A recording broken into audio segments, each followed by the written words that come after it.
kasih Tan Sri Pengurusi kerana memberi peluang kepada saya membahas di peringkat Jawatankuasa Kementerian Peralihan Tenaga dan Transformasi Air. Saya ingin bangkitkan dua perkara di bawah Jabatan Pengaliran dan Saliran JPS di bawah butiran 030-500 dan juga satu perkara di bawah Pengurusan Tenaga di bawah butiran 02-0000. Mengenai dengan Jabatan Pengaliran dan Saliran, saya difahamkan Sungai Muara Beras di Pantai Remis di kawasan saya adalah di bawah penyeliaan JPS.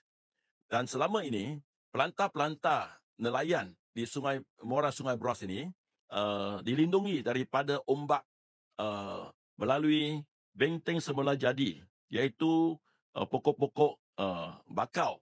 Tapi berapa tahun ini,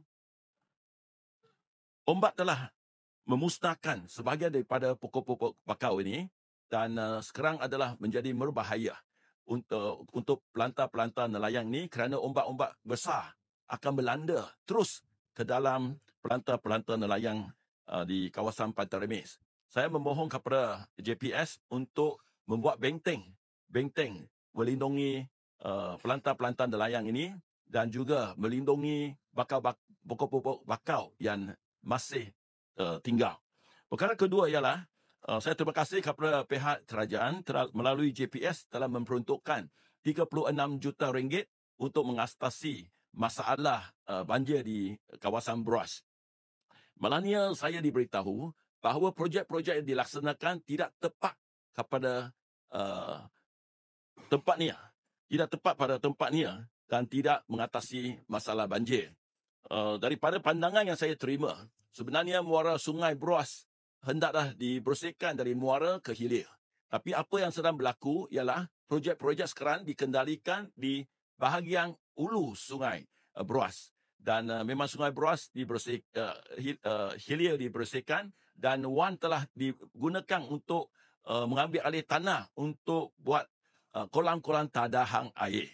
Jadi apabila hujan lebat berlaku, air Sungai Beras tidak dapat mengalir dengan cepat menyebabkan banjir masih berlaku.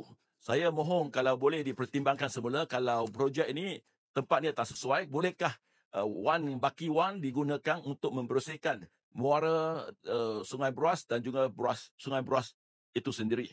Dan perkara akhir yang saya hendak bangkitkan ialah tentang pengurusan tenaga oleh TMB. Saya telah diberitahu oleh Majlis Bandaran Manjung bahawa apabila kerajaan tempatan meminta TMB untuk mengalihkan tiang-tiang TMB untuk membolehkan kerajaan tempatan melebarkan jalan-jalan yang perlu dilebarkan, TMB meminta pihak kerajaan tempatan untuk membayar kos tersebut. Ini menyebabkan dengan kekanan ataupun kewangan yang terhad, pihak kerajaan tempatan tidak dapat melakukannya. Saya rasa TMB haruslah, kalau projek tersebut untuk kepentingan awam, tidak harus meminta kerajaan tempatan untuk membayar. Kalaulah kerajaan tempatan pula minta TMB membayar cukai tanah atau sewa atas semua tiang-tiang TMB ini, saya rasa lagi merugikan pihak TMB. Saya mohon ada dua tempat tiang-tiang yang perlu dialih, harap TMB dapat alihkan dia tanpa meminta kos daripada kerajaan tempatan. Satu tempat ialah ada 3 tiang di kawasan air tawar, iaitu tiang TSI, FPA 33, 34 dan 35. Dan lagi satu tempat di mana perlu dialihkan 6 tiang di SJKC, Ying Kampung Cina, iaitu tiang TK19 hingga TK24 supaya pelebaran jalan dapat dilaksanakan. Terima kasih Tan Sri Pengurusi.